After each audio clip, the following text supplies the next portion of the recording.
Ei, pessoal, a gente está aqui para mais um Canguru Entrevista, hoje recebendo a Bianca Betônico, que é pedagoga, é dona de escola infantil e vem conversar com a gente hoje sobre um assunto que sempre deixa desconfortável muitas mães, desfraude. Qual que é a hora certa, qual que é o melhor método, como lidar com isso? Se você está vivendo esse problema aí na sua casa também, fique atento, que ela tem boas dicas, boas reflexões para as mães sobre isso. Bianca, muito obrigada por estar aqui com a gente, aceitar o nosso convite para bater esse papo. Obrigada, eu que agradeço. Queria começar perguntando sobre isso, assim, qual é a diferença, qual é esse método tradicional de desfraude que a maior parte das famílias fazem e como você vê esse processo e no que você acredita? Então, na abordagem tradicional, a vontade parte do adulto e é como um condicionamento. Ele decide que está na hora? Por estar no verão ou por a criança ter 2 anos, muitas vezes até menos de 2 anos, ele decide que está na hora e assim inicia um processo de treinamento ou de condicionamento. Então, ele funciona, o adulto leva a criança várias vezes durante o dia ao banheiro e eventualmente a criança fará um xixi. E quando isso acontece, ele mostra um contentamento. Que parabéns, você conseguiu aquela coisa. E quando não acontece, ou o adulto não demonstra nada, até muitas vezes um descontentamento. Ou até reclama, né? Ah, você tem que prestar atenção, você tem que tentar. E isso. Nesse sentido, a abordagem que eu estudo, que é Amy Pickler, é completamente diferente. A gente entende que para a criança desfraudar, ela precisa de uma maturidade, não só do órgão físico, do esfíncter, como do sistema nervoso. E essa maturidade acontece por volta dos 3 anos. Mas também a gente não fala em idade, porque os 3 anos é uma média. Cada criança vai ter o seu momento. Sim, pode acontecer antes, como pode acontecer depois. Isso não quer dizer que tem algum problema. Então, o correto seriam os pais observarem ali o momento que a criança naturalmente começa a controlar. Tem sinais que a criança mostra que ela está pronta. Quais são esses sinais? O principal que eu vejo é ela conseguir ter autonomia em diversas atividades, principalmente aquelas relacionadas ao corpo, como se despir, comer sozinha. Isso é um sinal de que ela está começando a dar conta e que pode ser que ela dê conta também desse controle do xixi. E observar também se ela já mostra desconforto com a fralda, quando a fralda está cheia, né? Se ela já dá sinais do próprio corpo, né? Se ela já sabe que fez xixi ou fez cocô. Quando ela começa a dar esses sinais e ela mesma fica incomodada, pedindo para tirar a fralda, como é que o pai e a mãe deveriam lidar com isso? Assim, como é que estimula isso? Então, todos esses sinais demonstram que ela já iniciou o processo do desfraude, mas não necessariamente que está na hora de tirar a fralda. Então, crianças de 1 ano e meio, 2, às vezes já começam a sinalizar que estão fazendo o xixi, né? Já percebem, mas isso não quer dizer que elas estão prontas, né? Então, esse processo pode durar meses, né? Mais de 1 ano. E aí o pai tem que ir observando, né?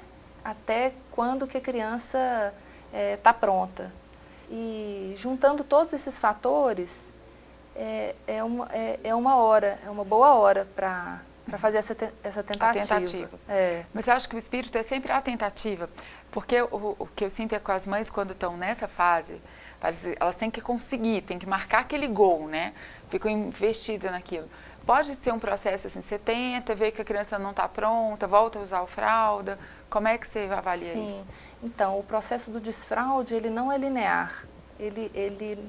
Na maioria dos casos, ele tem um retrocesso. Então, a criança, ela desperta, ela tem esse despertar, ela percebe que o adulto não usa fralda, que provavelmente alguns colegas também não, e aí vem essa vontade de tirar e muitos verbalizam. Aí, os pais podem tirar a fralda e aí, passando alguns dias ou semanas, muitos casos a criança volta a fazer xixi na calça. Então é a hora de voltar com a fralda. Em vez de ficar insistindo, porque geralmente o tradicional é a pessoa insistir. Insistir. E é importante saber desse retrocesso, né? Que esse caminho do desfraude não é linear, porque aí os pais voltam com a fralda tranquilos de que faz parte do processo.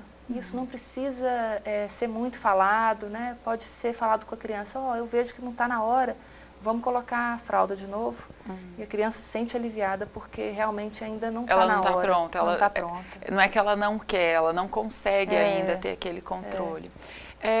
A gente está falando do papel das famílias, mas muitas vezes esse processo começa até por causa da escola.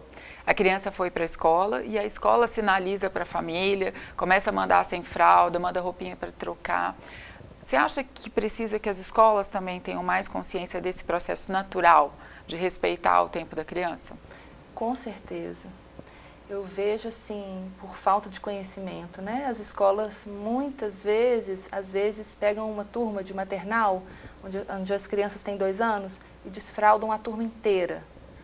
E sem levar em consideração o tempo, né, de cada um, né? E aí é um desastre, porque a criança, ela se sente desrespeitada, né? Pressionada, tem uma cobrança muito grande, porque entra a escola com a família, e um processo que poderia ser muito leve, alegre, prazeroso, principalmente para a criança. Dela se libertar daquilo, né? Dela perceber que está crescendo. Passa a ser um processo estressante, e aí ela começa a dizer não para outras coisas corriqueiras na vida. Então gera uma certa guerra. A criança em casa gera outros conflitos, sabe? Então eu tive 2 filhos e passei com eles esse processo e foi de uma forma assim muito tranquila, muito mais rápida inclusive. Quando a gente espera o tempo da criança, o processo para acontecer, mais rápido, acontece, né? Você acha que o melhor hoje em dia, tendo essa consciência desse processo natural de respeitar o amadurecimento da criança, que os pais deveriam sinalizar isso para a escola e se negar, inclusive, eu não quero participar desse movimento coletivo de desfraude, eu quero respeitar o tempo do meu filho? Sim, essa é a postura? Eu acho que sim. E as escolas estão prontas para isso? Não existe uma certa cobrança que as mães façam em casa, esse dever de casa? Eu acho que existe uma cobrança geral, né? Das famílias, da escola. Eu acho que tem uma crença hoje em dia que quanto mais cedo, melhor, tudo. Então, quanto mais cedo desfraldar, quanto mais cedo aprender a falar, a andar, línguas, computador. Então, a gente vive numa ansiedade, né? E dentro dessa abordagem da Amy Pickler, o processo é muito mais importante e não o resultado, né? Então, o objetivo não é tirar a fralda, o objetivo é que a criança viva o processo de uma forma saudável, porque tudo que a criança consegue sozinha, entre aspas, né? Tudo que ela deseja fazer e ela conquista, né? Por iniciativa própria, ela registra de uma forma inconsciente nela um sentimento de confiança, de autoestima. Quer dizer, a gente olha para a história do desfraude por um prisma muito apertadinho, mas isso tem a ver com outras coisas, que é essa construção da autoconfiança que é tão fundamental na primeira infância, né? Dela saber que ela conseguiu, ela conquistou isso. Você estava falando dessa filosofia que você acredita, isso é uma pedagogia húngara, né? Sim. Uma linha de trabalho que não fala só de desfraude, mas que é uma visão também sobre desfraude. Amy Pickler foi uma pedagoga húngara que, depois da Segunda Guerra Mundial, ela foi convidada pelo governo a abrir um orfanato e abrigar os órfãos. Então, passaram por lá mais de 2.000 bebês e ela pôde desenvolver um estudo científico sobre essa faixa etária de 0 a 3 anos. Então, ela tem um estudo grande sobre o desenvolvimento. E que tem sido inspiração aí para muitas escolas, né? Para refletirem, repensarem esse processo dessa idade. Voltando nessa coisa do desfraude, cada criança vai ter seu tempo. Sim. E é importante que os pais saibam respeitar. Agora, existe um limite, que aí é uma hora que você precisa se preocupar, assim, se você respeitou e aí ela não fez naturalmente e que é um alerta, que você devia procurar um especialista ou achar que realmente você precisa estimular esse processo da criança? Ou não, sempre dá certo, isso é um temor de mãe. Claro que pode ter crianças, isso a gente fala, essa espera, né, do tempo da criança, a gente está falando de crianças saudáveis, né? Então, pode ter crianças que têm alguma disfunção, e isso tem que ser levado em consideração, né? Mas se tratando de crianças saudáveis, deve sim se esperar o tempo dela. E na experiência que vocês têm... Tem vários... Na experiência que vocês têm, qual é essa faixa, assim, até quantos anos, até que idade as crianças já resolveram isso no processo natural? De novo, é muito difícil falar em idade. O desfraude é por volta dos 3,5. Mas isso é uma média. Então, quem está fora da média não quer dizer que tem algum problema, né? Mas tem várias questões também. O desfraude noturno pode vir depois, né? Pode acontecer junto. Tem crianças na escola onde eu trabalho que usam fralda noturna, e eles têm 6 anos, isso é super normal. A gente sabe pouco disso porque as famílias não verbalizam. Sim, né? Elas ficam até um pouco constrangidas, sim, né? Mas é super normal e a gente, lá na minha escola, a gente orienta que a criança continue usando fralda noturna. Isso se deve mais ao fato porque algumas têm um sono muito pesado, né? E esse processo é mais difícil mesmo durante o sono. E a gente garante que até a adolescência eles não vão estar usando. Com certeza.